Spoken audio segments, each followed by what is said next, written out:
இந்திய தேர்தல் ஆணைய இணையதளத்தில் அதிமுகவின் பொதுச் செயலாளர் என்ற இடம் காலியாக உள்ளதாகவும், அதிமுகவை வழிநடத்த பொருளாளருக்கு தான் அதிகாரம் உள்ளது என்று முன்னாள் முதலமைச்சர் பன்னீர்செல்வம் தெரிவித்துள்ளார்.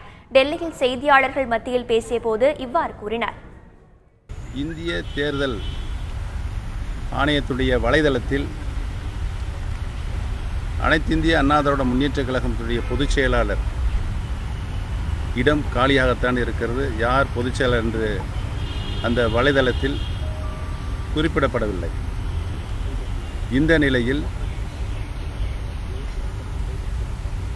கழகத்தினுடைய பொதுச் செயலராக மாண்புமிகு இதயதேவம் புரட்சித் தலைவி அம்மா அவர்கள் மரணம் ஏற்பட்டதனால் ஏற்பட்டிருக்கின்ற அந்த காலி இடத்திற்கு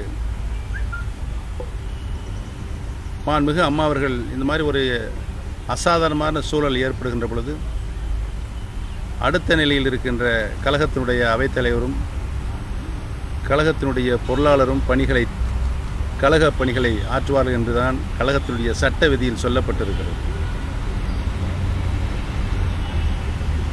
தேர்வு முறையினால் தான் கழகத்தினுடைய பொதுச் செயலாளர் தேர்ந்தெடுக்கப்பட வேண்டும் என்று கழக சட்ட விதி சொல்லப்பட்டிருக்கின்ற பொழுது நியமன முறையில் தேர்ந்தெடுக்கப்பட்ட திருமதி சசிகலா அவர்கள் கழக சட்ட விதிப்படி கழக பொதுச் செயலராக பணியாற்றுவதற்கு தார்மீக உரிமை கிடையாது. அதனால் கழகத்தினுடைய பொருளாளராக நான் தான் தொடர்ந்து பணியாற்ற முடியும் என்ற கழக சட்ட விதி குறிப்பிட்டிருந்தும் கழக சட்ட விதிப்படி